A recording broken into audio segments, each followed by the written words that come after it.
Hello, everyone. Welcome back to the Reflecting Back to Spring Forward live stream event for the In-Learning Partnership. I'm Lena Jarnay with Keep Indiana Learning, and I'm so thrilled to share some time and space with Courtney Flessner, a personal friend and a Keep Indiana Learning team member. And Courtney, thanks so much for being here today. Thanks for having me, Lena. Courtney's going to share some of her time and talent with us today. And I'm going to just hand it straight over to you so we can start to hear the good news. All right. Sounds great. Thanks. All right. So you are all here today to think about how we can make small moves, or another word I use for that is baby steps to make big changes in our classrooms. And I designed this presentation with two different things in mind.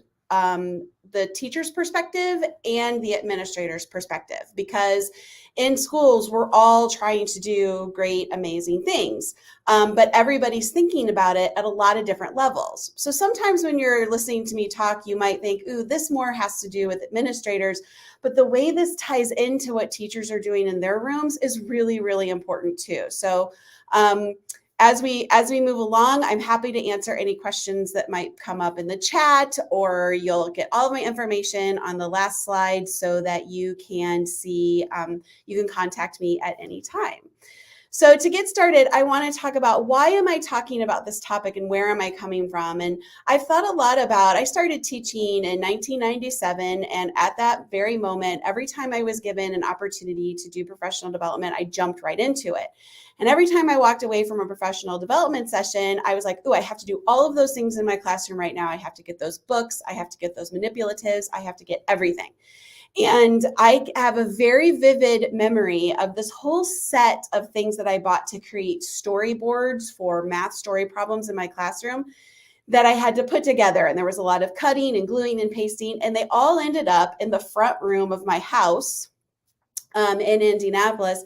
And when I ended up moving to New York City, I ended up selling them to someone else. I never even used them. I got so excited about this idea, but I didn't have time to implement. And I always think about that story whenever I'm doing professional development. How can I get people excited about this work, but also think about what is possible? What's a reasonable thing that I can begin implementing in my classroom right now in order to make some really positive and impactful change? So I think over the years, a lot of times this happens. We go to a full day professional development session, we go to a conference, we get all excited, but thinking about what those next steps are sometimes get a little bit delayed, because we get overwhelmed when we get back into sort of the the grind of our daily routine. And so when I was suddenly realized I had my flexibility in my own classroom, my district or my school principals were like, we need this to happen in our class, in your classrooms. And I was like, okay, here's how I'm going to do that. I realized it's time to get serious. How can I do this in my room so that I can really impact student learning? And I had to stay really focused in order to do that. How does this impact my work now? I think a lot about this every single time I do a session. And I always ask the question at the end, what are 3 things that you learned? And what are 1 or 2 things that you think you can start doing in your classroom tomorrow? And I always try to give those little nuggets of ideas that they might be able to do that might have such high impact that teachers are inspired to keep trying and keep going. How does the pandemic impact this work and making progress, how we teach? Well, the number 1 issue is probably finding the time to do the professional development. Substitutes are a real problem right now. Teachers being out just on their own because they're sick or they have quarantined children at home. And just that pandemic impact of everybody sort of feeling tired and feeling worn out from having to sort of deal with what we've been dealing with for the past year and a half or so. And so we really, as administrators, we really want to figure out how can we create spaces where our teachers are given that time to think, okay, I've learned this idea, whether I read it from a book or a podcast or a after school, required professional development session. What can I do in my classroom to make this actually happen? And how can it happen by not being assigned, being something that I was told I have to do. And that puts a whole new sort of layer of teacher reaction to everything, especially when so many teachers are feeling overwhelmed right now. So I've got this slide about all the things that are happening in schools, and it's really interesting. I haven't worked directly in schools, 5 days a week, in a salary job for, I don't know, 8 or 9 years now. But as I was sort of brainstorming, here are all of the things that are happening in schools right now. And there's probably many, many more. And I'm not going to read them all to you. And you might even have some things to add to this. But you got to think about, as an administrator, from your teacher point of view, these are the things that teachers are thinking about on a very regular basis. All of the different initiatives, whatever assessments they're required to give and use in their PLCs, and then all of the day-to-day things that go on, from making sure that kids are getting their hours as required by their IEPs, to the new student showing up in the classroom, when the bell rings in the morning, that's unexpected. All of those things that our teachers are thinking about. So in order for us to make real change in schools, we have to think about all of those things. And then what are we going to do for our teachers to keep them focused? And how can we bring all of these ideas together and create goals knowing that they're happening? So if we look specifically at this upper left-hand corner, if we have district initiatives, our school improvement plans should be aligned with those district initiatives. Same with department goals. Teacher goals. When we sit with teachers and we meet with them for their evaluations, how can their goals be aligned with our school improvement plans, which are aligned with our district initiatives? Those goals are going to look different from teacher to teacher. And so as administrators, we have to take into account all of our teachers are coming to the table with a different set of learning skills, with a different background and what they know about the concept that's in the school improvement plan, or that's part of the district initiative. So their goals are all going to look a little bit different. But this idea of taking all of these things into consideration and really staying focused and determining what are our baby steps going to be as a school, and then what is each teacher's baby step going to be, that's how we're going to make really long-term impact and long-term systemic change. So I'm stealing this idea of creating a coherent instructional system, not stealing it. I'm adding to it. I'm thinking about it. It's inspired me from Paul Cobb and the MIST project at Vanderbilt University. This is work that's specifically designed around research and professional development in middle schools all over the United States. But what's really cool about this idea of a coherent instructional system is that it works no matter what content area we're talking about, okay? So the first thing we want to do is determine goals, right? Then we want to create a system that supports the teacher professional development. We also want a system that supports instructional leaders. And by instructional leaders, that could be principals, administrators, instructional coach, grade level leaders, department chairs. So we really have to think about who are the instructional leaders in our school and how are we supporting them as they support teachers. We want our professional development to be aligned with these goals. Really stay focused on that. If you get an email, and we send them from Keep Indiana Learning with a lot of really great ideas of professional development that you might be able to engage in, which of those work with what you're already working on in your school? As soon as we start adding new ideas and saying, I think this could be something that you might be able to work on, that's when that overwhelming feeling happens, and kids and teachers start to shut down. We also want to use materials that we already have. We don't need to go out and buy a whole bunch of new stuff and train teachers on a whole bunch of new stuff. Textbook adoption would be a case in which we might be using new materials. So I'm not forgetting that is a thing that is out there. But if it's textbook adoption, let's make sure our professional development is around what those textbooks are, and the people that we're bringing into our schools. We say, this is what we're using. How can you align your professional development around these materials? They might have some ideas of things that you can get to supplement, but you don't need to buy a whole bunch of new things and begin a whole bunch of new ideas until people are really ready for it.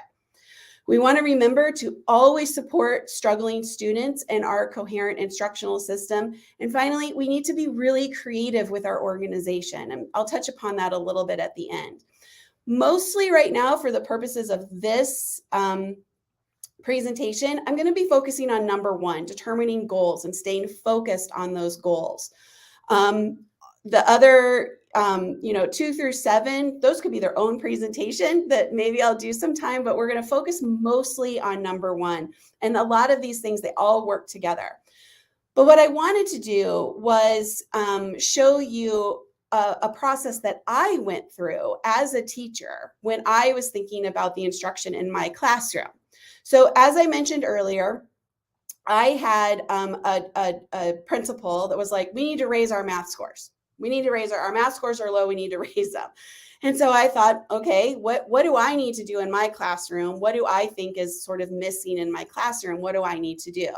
So I started by asking my question, what's my long-term goal? Well, my long-term, and I'll go through that in a second. And why is that my long-term goal?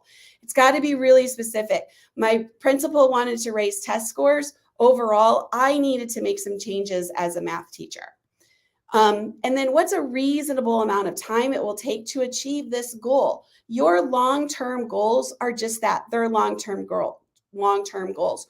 Real change is not going to happen in a year. It's just not. It would be great if it could, but it's just not, because we're changing whole ideas that teachers are coming to the table with. And sometimes that takes a lot of background work, some convincing, some buy-in, some empowerment. There's a lot going into that. And some of our teachers can make really quick shifts, but a lot of our teachers need time. And so we really have to think about the reasonable amount of time it will take to achieve that goal. And then within that long-term goal, what are some smaller goals we can make within that time frame? And what's a reasonable amount of time it will take to achieve those goals? And then finally, what are those small moves or baby steps that are going to help you achieve the smaller goals and eventually the long-term goals? So let's look at an example. Okay, so my goal was I wanted to teach math more conceptually and similar to how I teach reading and writing. I realized that in reading and writing, my students were engaging in these great class conversations, small group conversations. They were asking questions, they were making predictions. In math, I stood in front of them and I told them how to solve problems. That didn't work for me, and it didn't work for them. So I had to figure out, what am I going to do to teach it more conceptually so the kids really understand the math that they're doing, and how can I connect that to my teaching of reading and writing? So year 1 for me personally started in November. My smaller goal was to increase my students' basic fact fluency and multiplication. This particular year, I was teaching 4th grade. And so that was where I was seeing a really big gap. I didn't like the tools that I was being given, so I had to seek out some of my own professional development to figure out, what am I going to do to increase this basic fact fluency? So my baby step was start with fact fluency and do it with my whole class and focus on the multiplication. Year 2, I did that for a whole year. So then year 2 hit, September hit. I was teaching in Wisconsin. We started in September. And I was like, okay, that went so well. This year, I want to focus on all of the operations. So I started in September. I used the tools that worked for me the previous year. I did it with my whole class, but I increased my level of involvement by doing all of the operations instead of just multiplication. Year 2, that first part of the year was going so well that in January, I'm like, okay, new goal. I want to start asking questions. I don't do that in math class. I need to start doing a better job at that. My baby step, just start asking questions. Instead of telling them how to think about the math, how can I ask a question to get them to do the thinking and empower them as learners? That will lead to this more conceptual learning of mathematics. So I just need to start asking questions. That went really well. So in March, I'm like, I'm going to start using strategy posters. This is a tool that we use for problem solving. So my baby step, have them start making the strategy posters. I want them to show all their mathematical thinking, and I want them to analyze those posters. I can continue using my questioning techniques to help in that analysis. So hopefully you sort of see how each smaller goal is building on a previous goal, and my baby steps are also building on each other. Year 3, September, small goal. Rather than teaching one strategy at a time, I am going to teach several. I'm going to have them choose their just right strategy. My baby step, take an inquiry approach to the problem solving. So instead of me telling them how to think about these strategies, I'm going to show them the strategies and ask them what they're thinking about. Huge step. Still asking those questions. I saw the value in the question asking. So now I needed to connect that even deeper to take a more inquiry stance to my mathematics teaching, similar to what I did in reading and writing. Year 3 going really, really well. So I want to make, am I hitting all the problem types? There's 14 of them. Am I using all the different kinds of numbers I should be using in my math block? And I can move beyond what my textbook is given. So up to this point, I was doing problem solving, but I was using the story problems that were in my textbook. Now I'm going to start writing my own. I'm going to connect into the lives of the students. We're still going to do strategy posters. I'm still asking questions, and we're still doing the fluency work, because that's all attainable to me at this point because of the practice that I put into making it happen. Year 4, we're back to September. I'm going to connect number work now. This is sort of the thing that's missing. It's sort of the outlier. So in order to do that, I'm going to use the textbook as a guide for my number work. I'm going to add in supplementary activities that I need to increase the rigor, and I'm going to align it with my story problems. So now I've got this 60-minute math block where we're nailing fluency, because I'm still doing that. Problem solving is an inquiry stance, and my number work is now going to start connecting to all of it. So over the course of this amount of time, what was the result? A mathematics classroom where students were learning conceptually, and my math time looked like reading and writing. And I loved every minute of it because I moved at a pace that worked for me, and I established goals that worked for me. Schools can do the exact same thing. Districts can do the exact same thing. They just need to take into consideration all of the players that are involved.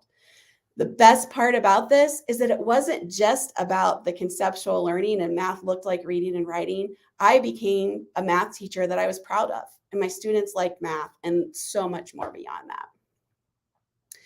So when thinking about your district-wide or school-wide initiatives, again, what's the overarching goal, and then what are the smaller goals within that, and what's a reasonable amount of time to take to make those goals actually happen? And what are the steps that you're doing to do that? As administrators, our job is to ask teachers, what do you think you can do as you go into your classroom to help get to this point? And then how are we evaluating our teachers based on that? This was the goal that you established. When I come into your classroom, how am I going to know whether or not you're achieving it? And if you're not, what instructional leaders can you pull in to help them? That's part of that coherent instructional system that we're going for. So again, we have all these different ideas that we're thinking about when we are creating our coherent instructional system. The number one idea is to determine your goal. And then all the other things that happen within that is how we are determining what are our smaller goals within it, and what are the baby steps we're going to take to get there. What PD do we need to give? What do the instructional leaders need to do? What materials are we going to use? How do we make sure our struggling students are getting the support that they need? And then I've added in this, be creative with your organization, because we've got issues with subs. We have issues with teachers not wanting to be out of the classroom any more than they need to be. So how, as administrators, are we creating time to make this work happen? And sometimes we have to be really creative with that. How are we using our instructional assistants? How are we using our other support staff? How are we using volunteers? How are we giving teachers time to do the thinking and to think about what those baby steps are, so that we can achieve those larger, bigger goals that we have for our schools and our districts? So if we think about our goals and a focused plan for all players, district level, school level, classroom level, we implement our plan with baby steps over time, and I can't put enough emphasis on that time piece, we will create sustainable practices. And that's what we're going for. If I had started my journey with all the operations, I can almost promise you, I would have gotten overwhelmed and just stopped. Because I started with one operation, I've got into a routine that worked for me. So when I added in all the operations, it just made sense. I had a system in place, and that became such a sustainable practice that I did it for 10 years following in my classroom every single year. Once we have those sustainable practices, we will have real systemic change. And that's what we're going for in our schools. Systemic change does not happen overnight. I was trying to think of something to compare this to this morning, and I thought about running a marathon. And this morning, Lori Ferry mentioned to me the movie Brittany Runs a Marathon that you can find on Amazon. And Brittany did not go out, walk out her front door, and just start running. She put on whatever shoes she had by her table and went out and ran like a block. And over time, she got to the point where she ended up running a marathon. She had a lot of obstacles. A lot of things happened over the course of time that made it complicated, but she continued to persevere by establishing what are those small goals and how is she going to achieve her ultimate goal of running that marathon. It's the exact same thing. It's not it's a marathon, not a sprint. We hear that phrase all the time. We really, really, really need to embrace it and think very hard about all of the things that our teachers have going on in their classrooms and how we can support them in really making that great change. If you have any questions, all of my information is on this page right here. I'm happy to talk to you at any point. Please reach out to me any of these ways. Follow me on Twitter. I'm always going for new Twitter followers, even though I wasn't for a while, but now I'm all about it. And I would love, love, love to hear from you and help you process this, because it's a lot to think about, especially when we have so many things that we want to do for our students. We can get it done. I promise you, we just have to think a little bit slower, and we'll make great change. Thank you so much, Courtney. That's such good advice. I need to remind myself that all the time. It doesn't all have to be done right now. Not everything is on fire right now. Right. We appreciate everybody joining us today for the InLearning Partnership. We have another session coming up in just a few minutes at 2:30 with Lori Ferry, again from Keep Indiana Learning, from the InLearning Partnership. We certainly appreciate everybody being here, and we'll see you again in just a few minutes.